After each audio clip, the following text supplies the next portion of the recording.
I want to welcome all of you, as well as colleagues at Harbor and all of you who are joining us via a video conference. When John invited me to give one of these talks, I jumped at the chance because I really wanted to have a chance to meet with and talk with clinician educators here, because what you do is so vital to everything we do in education for our students, for our house staff. And I view one of my roles in coming here is to do what I can to support your own development and ability to thrive in those roles, because you're absolutely vital to what we do. So what I'll be doing, the format for today is a few comments just in terms of some thoughts, a framework for how you might think about advancing your career. But there'll be plenty of time for questions and back and forth, so I want this to be something that we can sort of interact and have it be more of a conversation. When you leave today, I'm hoping that you're able to, and by the way, I apologize that we don't have the slides on both screens.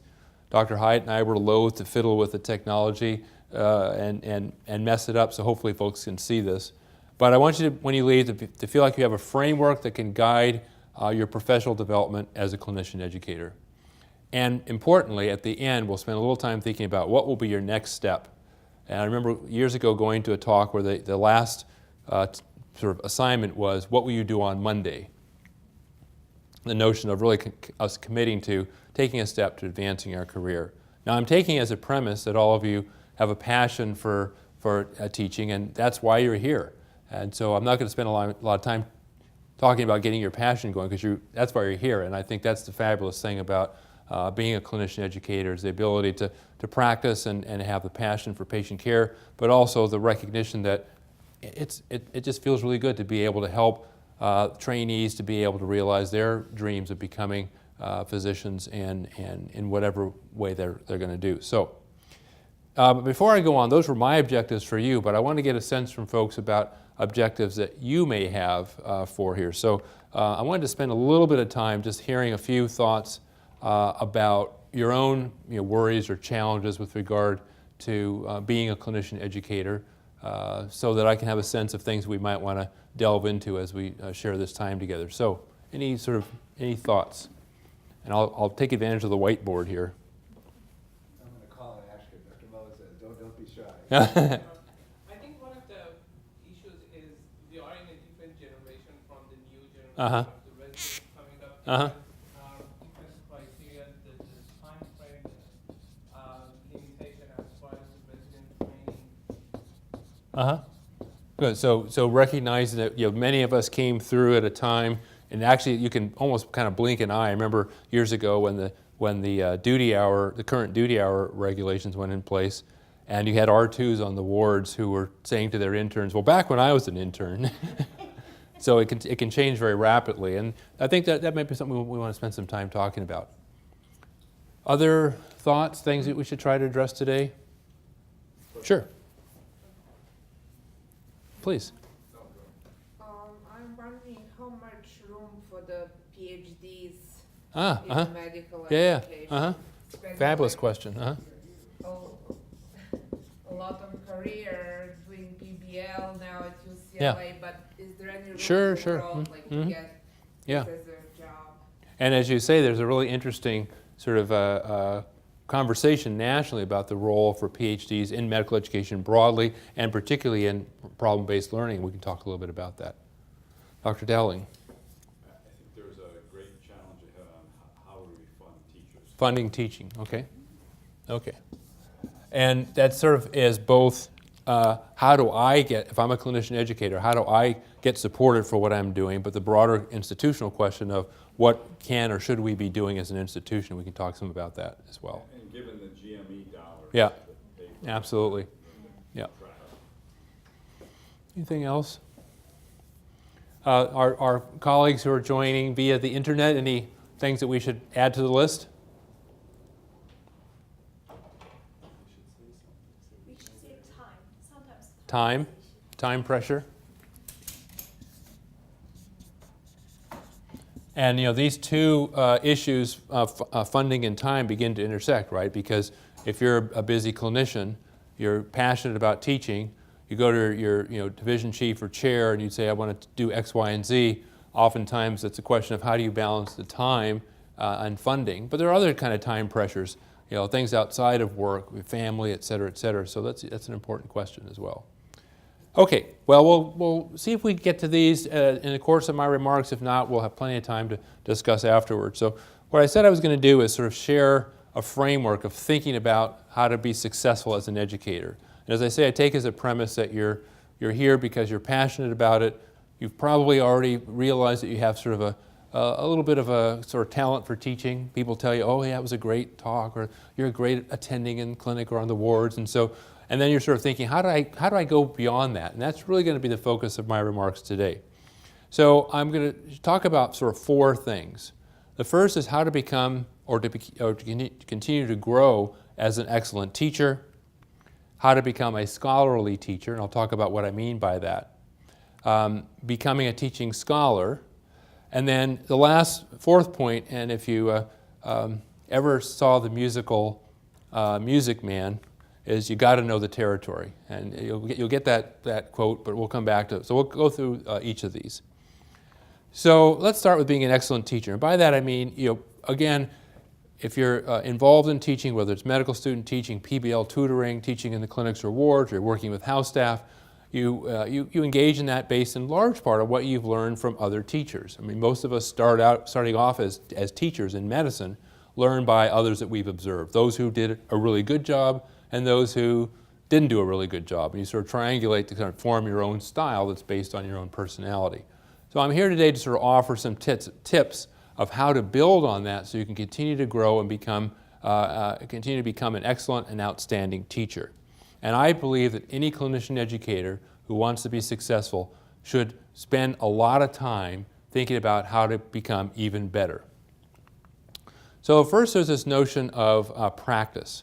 And I'm going to contrast sort of traditional practice, how we think about practice, like doing something a lot over and over again, from deliberate practice. And there are 2 dimensions I want to talk about. So the first is the so-called growth mindset versus the fixed mindset. Now, some of you may have read the book Mindset by Carol Dweck. Anybody here read that book? Add it to your reading list. Carol Dweck is a psychologist who wrote about the phenomenon of how, as young kids are brought up, how they respond to success and failure. One mindset, the growth mindset, is that the child sees growth or is guided to see success as a result of hard work and dedication. And the fixed mindset is the child is sort of taught to think of success as a product of innate ability. As such, when the young person encounters failure, the growth mindset sees it as, well, I didn't get the prize. Next time I'll work a little harder and maybe I'll get the prize. The fixed mindset sees the failure as sort of an attack on their sort of sense of self, that they've been taught and told that you're smart.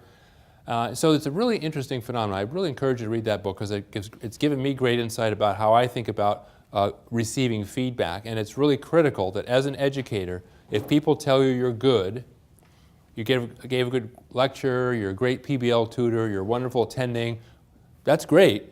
But you should ask yourself, is that because you're innately good or is it because you work real hard? And try to promote within your own reflections this notion of the need to grow. Once you have that growth mindset, the notion that even though you may have reached a certain level of attainment, you want to get better, you really need to have feedback. And this is the other part of deliberate practice. Deliberate practice starts with this mindset. And it's the idea of practice with purpose, practice with goals, practice with feedback from a coach or peers that's structured and frequent. So for example, how many people played an instrument growing up of any kind? Okay, so you're doing your violin lessons or your piano lessons. You don't just practice, well, you do practice a lot by yourself, but you have a teacher or an instructor who's giving you feedback. And with that feedback, that's how you really improve. So this notion of having feedback is really critical.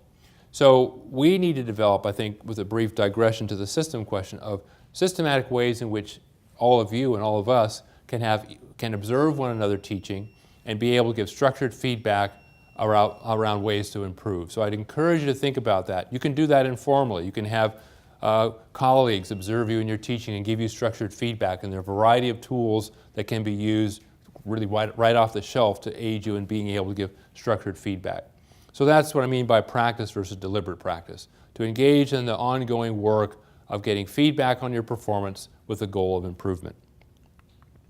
The second tip for becoming an excellent teacher or continuing to grow as an excellent teacher is adding structure to your teaching. And what I mean by that is as you encounter each kind of teaching episode, to use the tools of education to help improve your performance. So this is one example of a structure. So there's a science called Instructional Design, and this is one of the founders of that science, Robert Gagne.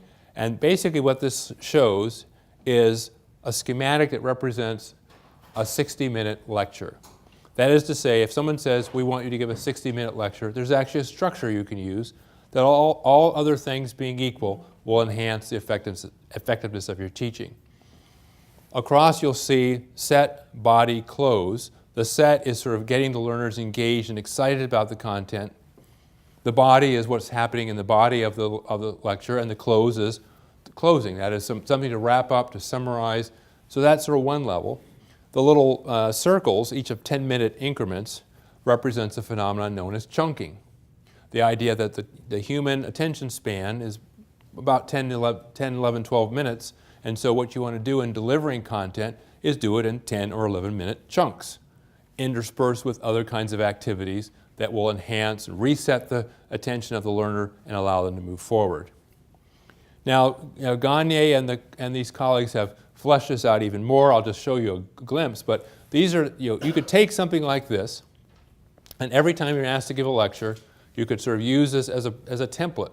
I want to have something at the beginning that's going to gain attention. I want to announce objectives. You'll notice that I announce objectives. You may not like the objectives, but you do that. It also offers you a chance to negotiate objectives with the learners if that's appropriate. And you see these steps are really, really important as a structural element to help the effectiveness of your teaching.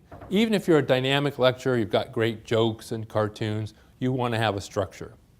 Okay? So let me just pause and see what comments there are about this notion of striving to continue to grow as an excellent teacher.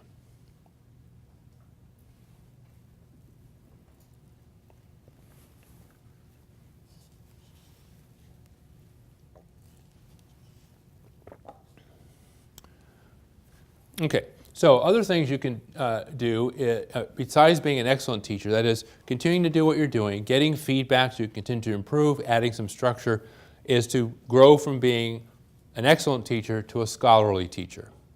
An excellent teacher focuses on doing an excellent job in his or her work in teaching.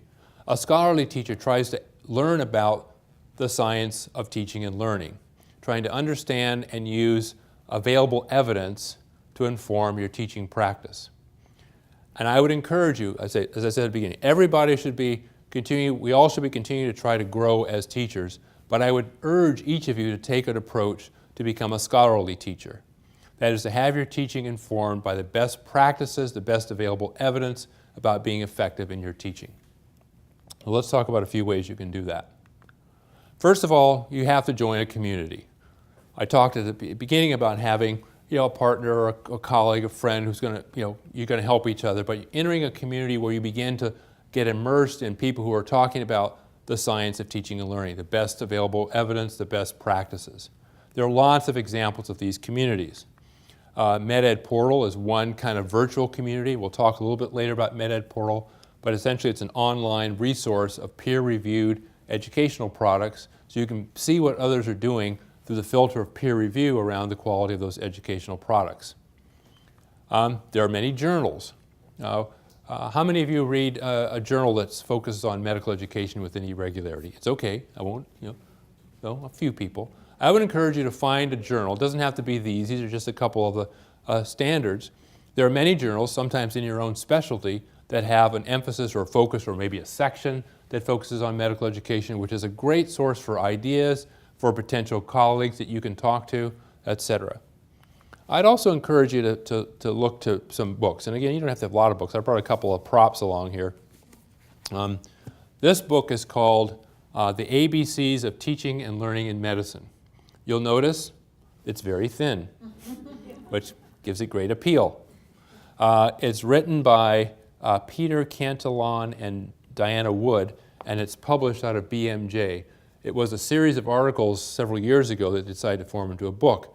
It's very practical. Each chapter is like 2 pages, and it's extremely valuable. So that's one thing you could use, again, to add some scholarly dimension to your teaching. Another example, although there are many, is a book called How Learning Works. 7 Research-Based Principles for Smart Teaching. I like the subtitle. It just kind of, and Susan Ambrose is the author. So these are just a couple examples of how having a couple references that you can go to on a regular basis as you're preparing your teaching. Again, whether you're talking about teaching in a classroom setting, small group, on the wards, or in the clinic, it's applicable in all these venues. You also should look into professional societies. And again, most of the professional societies have either freestanding or interest groups or aligned groups. I've mentioned just a few. So the STFM is the Society of Teachers in Family Medicine, a long-standing group with a deep interest. There's some wonderful leaders in there, and they have annual meetings where there's a large focus on medical education. APTIM is a program directors in internal medicine, and many of the other specialties have program director organizations. And obviously, partly they're talking about program director stuff, residency program director stuff, but there's also a lot of interest in sharing ideas, really being part of a community about medical education. I mentioned a few others: the Academic Pediatric Association, the Association for Surgical Education, just to give you a sense that it really cuts across many, many specialties. So really find a way to enter a community so you're engaged in this thinking and hearing about other ideas that can fuel your own development into a scholarly teacher. This is a screenshot from MedEd Portal, which is a product of the Association of American Medical Colleges, otherwise known as AAMC. And you can just see that what it has is it's a place where let's say you're going to give a session on, let's see, what does it say over here, on pediatric status asthmaticus. And you're going to give a lecture to the pediatric clerkship, maybe pediatric residents. Someone has created a teaching module on status asthmaticus, probably has their PowerPoint slides, probably has some instructor guide, may have a quiz, may have some examples of evaluation of that. And you could pull that off the shelf and be able to have something that's already been peer-reviewed that you could use or adapt. There's also an author, right? You could email the author and say, hey, I saw your module, I'd like to pick your brain about ideas. So it's a wonderful place to go, and you can just search for either discrete modules on a particular topic or an entire curriculum. And it's a wonderful resource. And we'll come back to this because it's also a resource for you to potentially submit your own stuff for peer review. So MedEd Portal should be your friend. I would urge you to check it out very soon.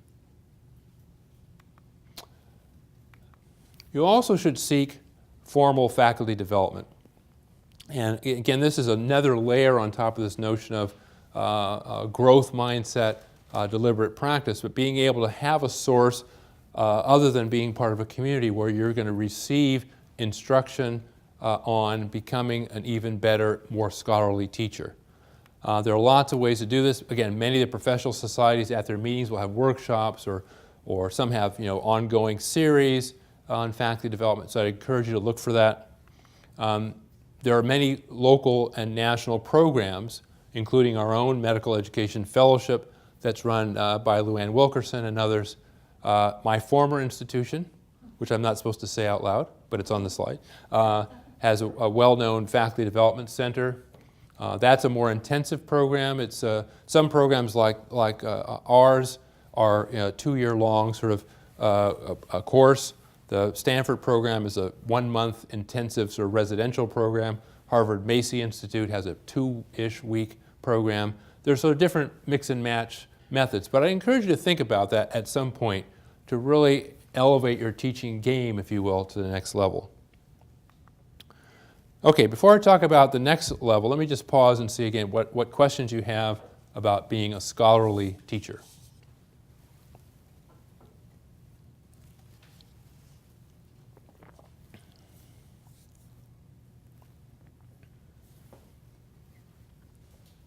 Sure. Are you going to say anything about writing and publishing?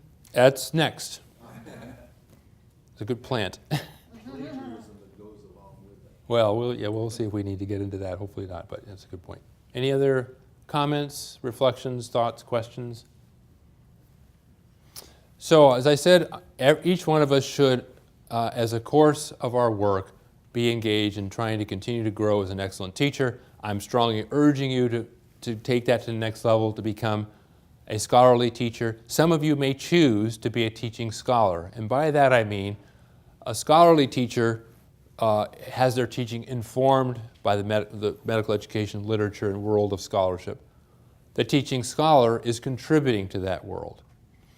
And should you choose to do so, it can be incredibly rewarding, and it's taking, again, things to another level. But many of you may choose not to do that, and that's okay. With a tiny caveat, and we'll come back to it, is you got to know the territory. Depending on your institution and its criteria for promotion, et cetera, there may or may not be pressure to actually make creative contributions, and we'll talk about that as the fourth point. But let's say you're pondering, considering really going to this level of becoming a teaching scholar. How do you do that? And I've always liked this sort of analogy of contributing to the conversation. So imagine you're going to a party. It's a big party, and so you know there are going to be some people you know there, but not everyone. So you arrive, you get a glass of wine or mineral water, depending on your preference, and you're walking around looking for someone to talk to.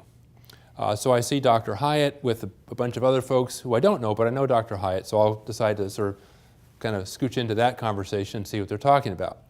So what do you do when you get into such a conversation? You're not sure what they're talking about, but you want to be part of the conversation. What do you do first? Listen. What are they talking about? So usually he's talking about Stanford football, but we'll leave that aside. So now they're talking about Stanford football. So you keep listening. And how do you decide when you're going to say something?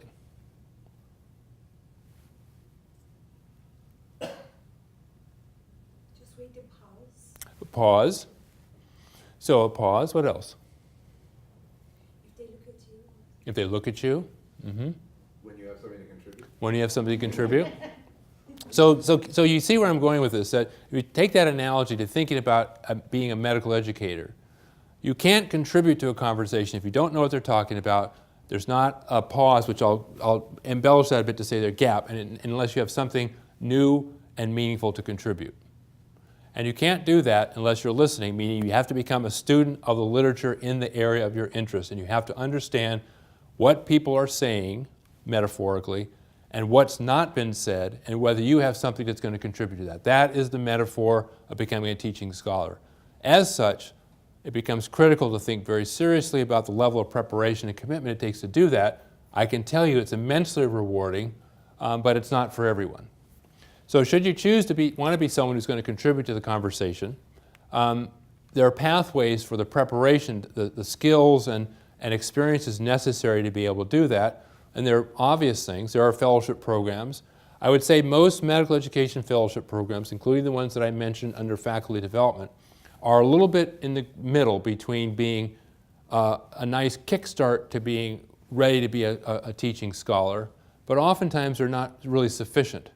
And really, so it's a great start, but oftentimes not. And as a result, people have gotten interested in other kinds of experiences, whether they be certificate programs, which are more in-depth exploration, particularly on the research side, or even pursuing an additional degree. Again, you're thinking, do I have to get another master's degree? You don't have to, but it's a pathway. It's a pathway. So some examples, the Society for General Internal Medicine has just developed a certificate program. The enrollees will go to the annual meeting, they'll do some workshops, they'll have mentored projects over the course of the following year, and then they'll do a second session at the following year's meeting. In my opinion, this will be a fabulous thing in the becoming a scholarly teacher. Some people in that will begin to get interested in doing teaching scholarship, but again, underneath what I said with regard to making a contribution that's meaningful is presuming you have the skills at research design, analysis, or at least have colleagues that can help you with that. So this is, again, a great start for many folks. And other organizations have similar programs. This is the University of Illinois at Chicago, which is probably one of the most widely recognized and admired master's programs. I mention this because it's a distance master's, and it's reasonably rigorous. So the deal is you go there for, I think, a couple of weeks, and then you have some kind of distance learning kind of experiences, but you're being mentored by the faculty within the program. They've been doing this for a long time. There are many other places that offer a distance master's degree, including our crosstown rival, but places like Penn and Hopkins and et cetera. So again, if this is something that's of interest, getting a master's degree, I'm sure that many of the faculty who are already in the school, including Dr. Wilkerson, certainly I'd be happy to talk with you and give you advice and counsel about whether this might be for you. The one thing I left off the slide, which I will just mention, is, well, gosh, should I get a PhD? Well, you might want to get a PhD, I don't know, but you do not have to have a PhD to become a teaching scholar. There are many PhDs or EDDs who that's their work, but I believe that you can get there with master's level preparation if it's designed in a proper way. Okay, so that's, again, I'm not telling you have to be a teaching scholar, but the degree at which it's important to you should start first with whether that's something that's exciting to you personally and professionally. But it's a strategic and sort of fact of life that you also got to know the territory. Within the institution where you practice, where you work, what is expected of you as a clinician educator to be successful?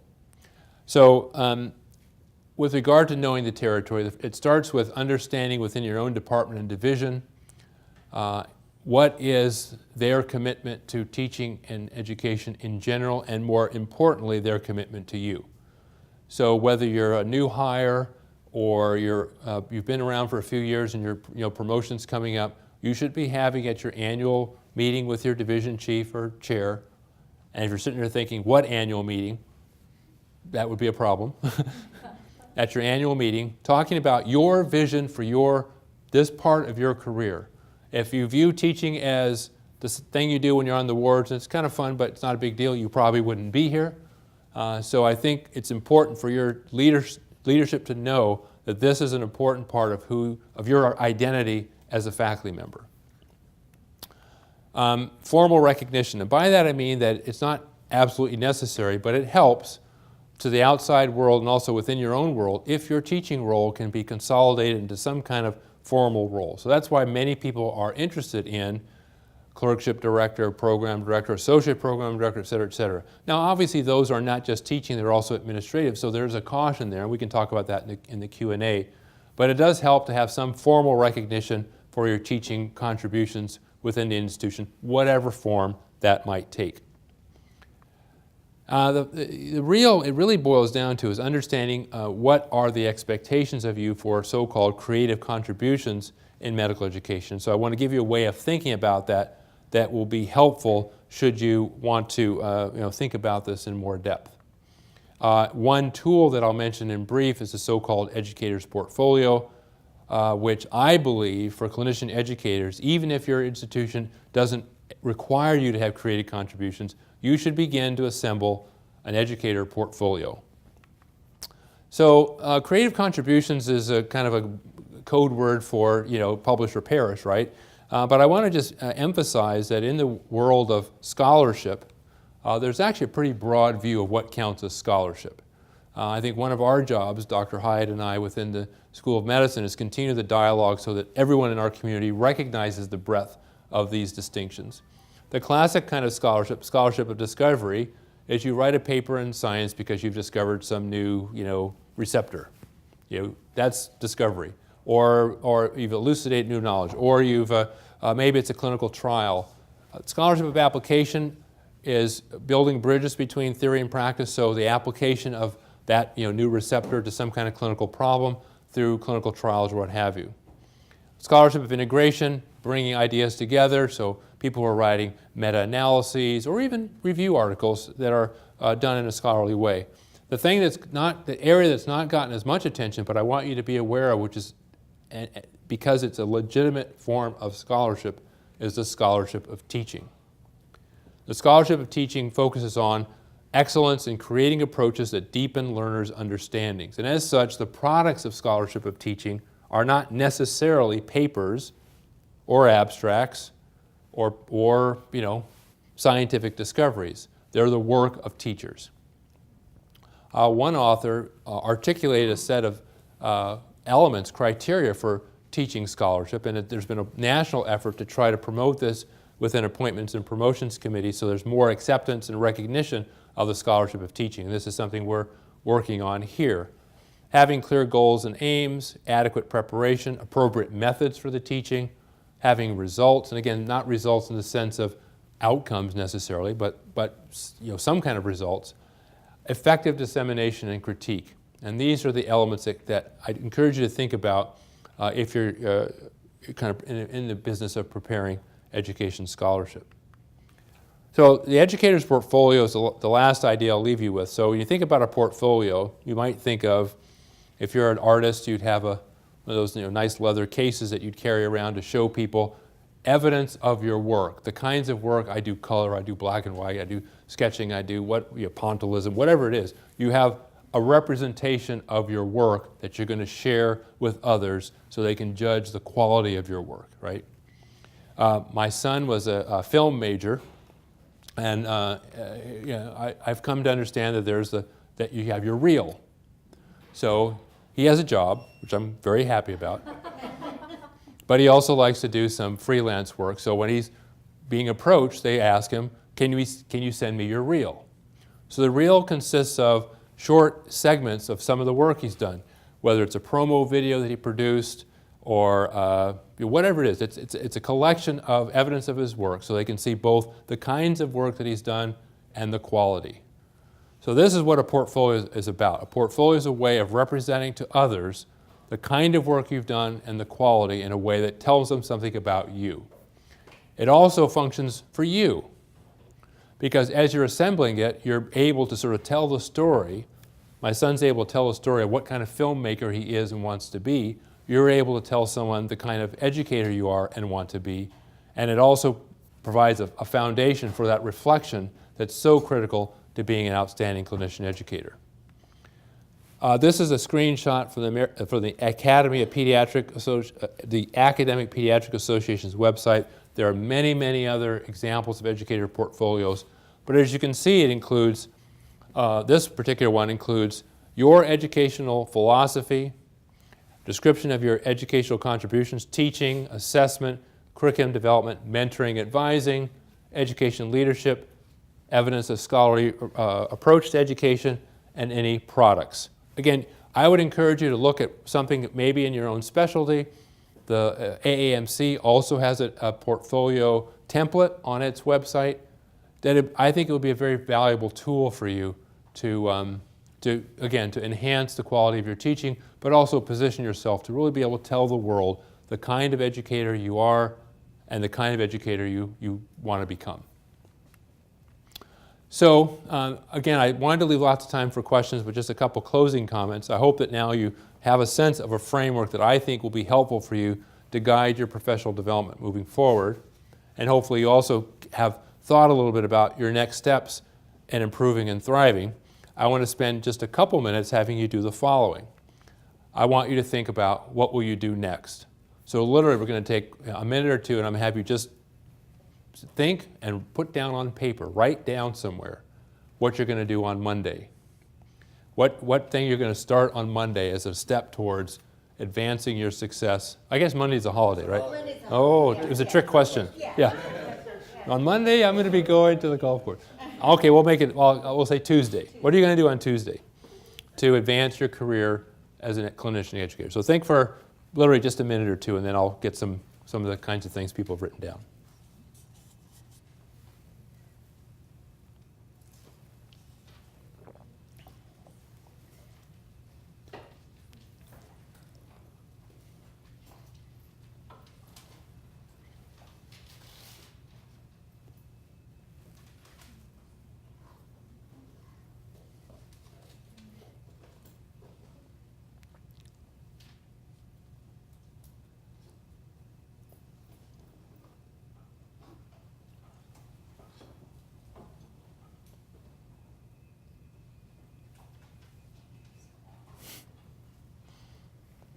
thought I was hearing a beeping. I wasn't sure if it was just me.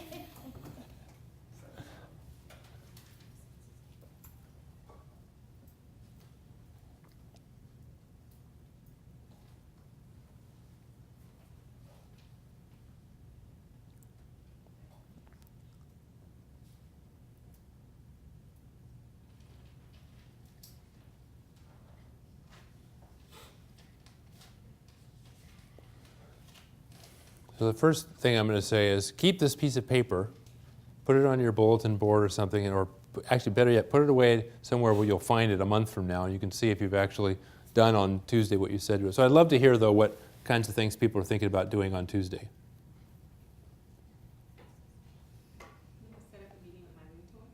Set up a meeting with your mentor. Great idea. Yeah. Any thoughts about what you'll bring up?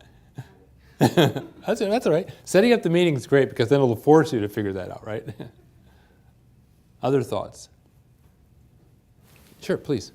I will check out the web resources that you suggested to see what's out there and what's available. Yeah, so checking out the web resources. Again, you can go to the MedEd portal is a great sort of one-stop shopping if you're going to go one place. But again, it may be interesting to think about in your own specialty what resources might be available. Other thoughts? Ask a colleague to review some slides that I prepared for a lecture. Great, yeah. Yeah, please. Yeah. So I think having a colleague review some slides, that's great. You could then, at that same colleague, since you've now gotten them interested, when you give that presentation, have them sit in the back of the class and debrief for a few minutes. It takes a little bit of courage, so you want to choose the colleague wisely, right? Years ago, one of the first faculty development things that I did was I took the Stanford faculty development program, the month-long program. Actually, at that time, I was at UCSF, but one of the things that they had us do in that program was be videotaped. So we do these practice teaching modules that are usually 30 to 40 minutes. They'd videotape them. Then they would, while they're rewinding the video, they would, I would debrief, and then all the other 5 or 6 folks in the group would then take the next 2 hours going through that video with Kelly Skeff and sort of saying all the things I did well, all the things I could improve. And at the first time you do that, of course, it's painful. But you get accustomed to it, and once you are accustomed to it, it's enormously valuable, And it's actually a technique that I think, even particularly now with smartphones and devices where you can have someone take a video of you teaching and be able to go back over it with you, that could be enormously helpful.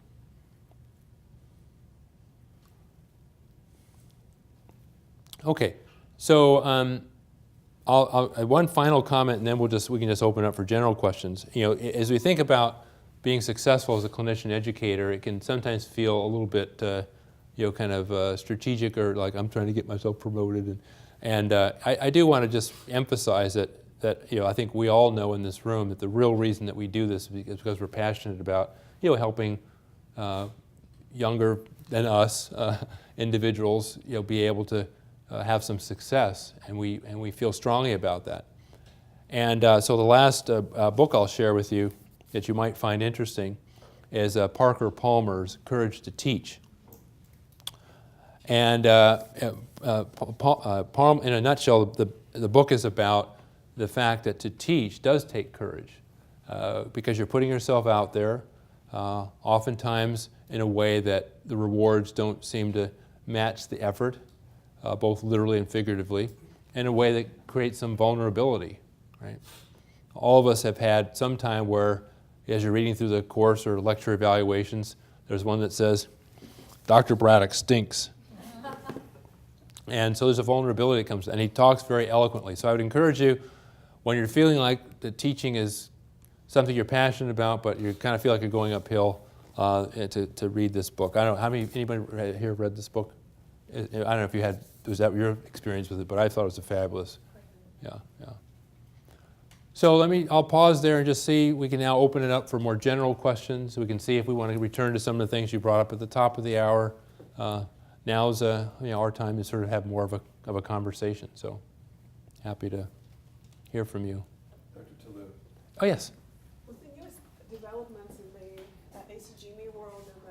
residency training, faculty development is no longer a luxury nor Yeah. an optional item. So it's something we all have to do. Yeah. And so how do we catch the attention of our faculty members that really have no interest in this area? Yeah. And how do we approach this at the institutional level, either at the entry point or Yeah. for the existing faculty? Yeah, that's a great question. So I think the question is you think particularly about residency training and the need for faculty to have, really all faculty have some kind of faculty development. Actually, it's also happening in the medical student training with regard to LCME accreditation. How do you do that in a way, particularly for people where teaching isn't high on their list, unlike it is for us? And I think there are a couple things. One is I think that we need to, at an institutional level, have more kinds of offerings that can be sort of meet faculty where they are and be short and sort of sweet. So I know some colleagues have had some success at being able to have sort of, I think I can't remember who this was. It was a department chair who at every faculty meeting had just one teaching tip.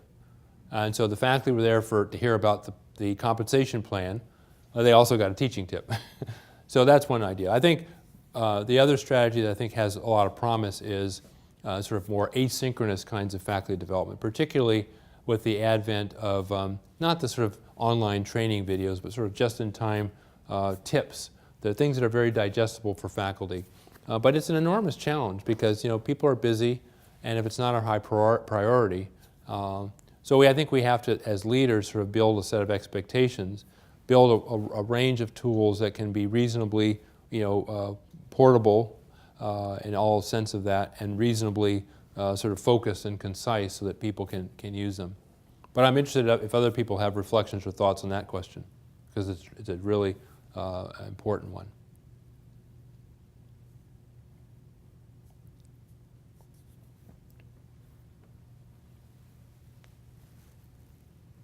Dr. Hyder, Dr. Dowling, you guys have thoughts on that question?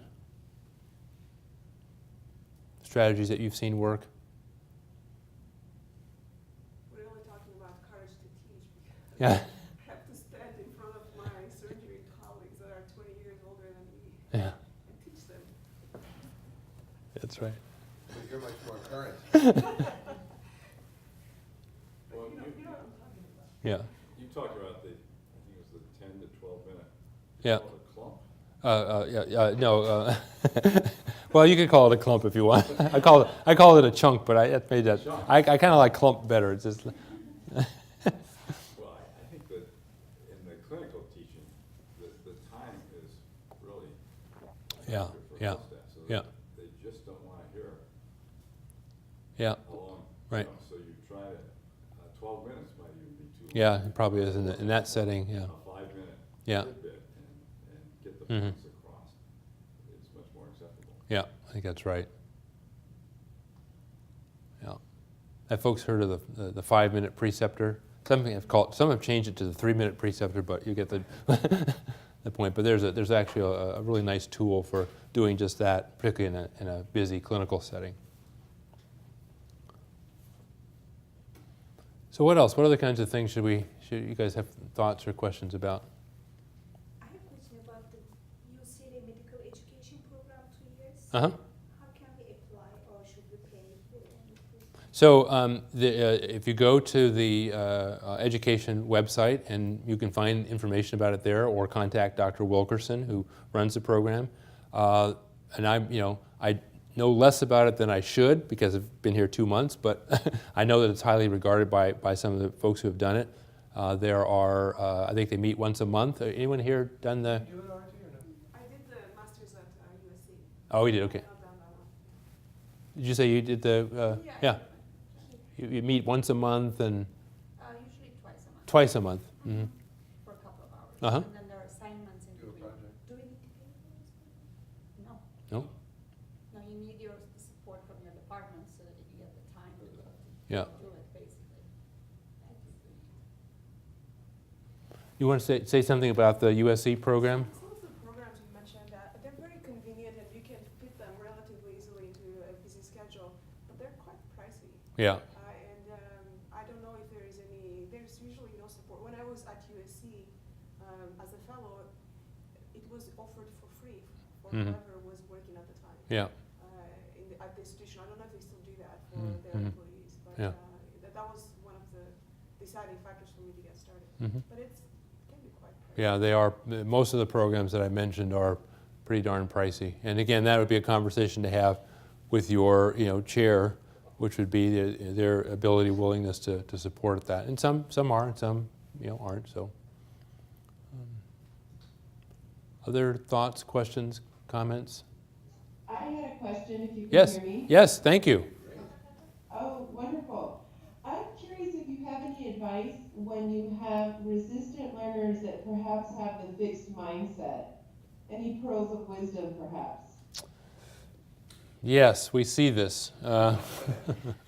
So, well, I'll give you a couple of thoughts. I wish I had an obvious sort of solution. I think many people believe, and this sort of fits into the generational issues, and there's some modest evidence that this is true, that the millennial learner may have this sort of fixed mindset may be more prevalent. As the argument goes, that there have been things in their upbringing that have encouraged that. So, for example, this will, I don't want to, have it sound too black and white, but several years ago, I was coaching my son's soccer team when he was, 10 or 11. And I was getting towards the end of the season, and I was talking to a few of the parents about having a pizza party at the end of the season and giving out some awards. The kid who scored the most goals, have the kids vote on the most valuable player on the team, that sort of thing. And one of the parents said, well, you'll have to give an award to every kid. And I said, oh? And he said, yeah, because if you don't give an award to every kid, then some of the kids are going to feel bad. And so I hadn't read Carol Dweck's book yet, it wasn't even out, but as I reflect on that, I think what they were saying is that some of the kids might have believed that if they didn't get a trophy or an award, that it was because they were not a good kid, versus that they hadn't worked hard enough or hadn't performed at a level high enough. So, we all chuckle when we hear stories like that, but you can recognize that phenomenon even as you think about your own learners. So to your question, I'd say, to the greatest extent possible, with whether it's with your kids or your learners, when people perform well, we should be very mindful of how we give positive feedback. We should give positive feedback. So, for example, Dweck says in her book that if your kid gets an A+ on their math test, it's probably better not to say, gosh, Johnny, you got an A+ in your math test, you're really a whiz at math. Rather, you might say, gosh, Johnny, you got an A+ on your math test. I saw how much you were studying. You worked really hard to get that A+. You must feel really good about that. And the subtle difference is that the one message is communicating that success equals some kind of intrinsic ability. So if the next time Johnny gets a B-, Johnny's going to feel like, oh, I must not be a whiz. I must be a dummy, or whatever Johnny's might think. Whereas in the latter, if Johnny gets a B- the next time, Johnny might think, well, the last time I studied, what was different this time? Maybe I shouldn't have, watched the 49ers game or whatever. I think that's one thing that we can do, is to try to do that. And I think also another part of the courage to teach is a recognition that, negative feedback and failure is an important part of learning. Now, in medicine, obviously, we say that with some hesitation because we don't want our patients to suffer because of our learning. But at the same time, growth comes with pain, right? And real growth.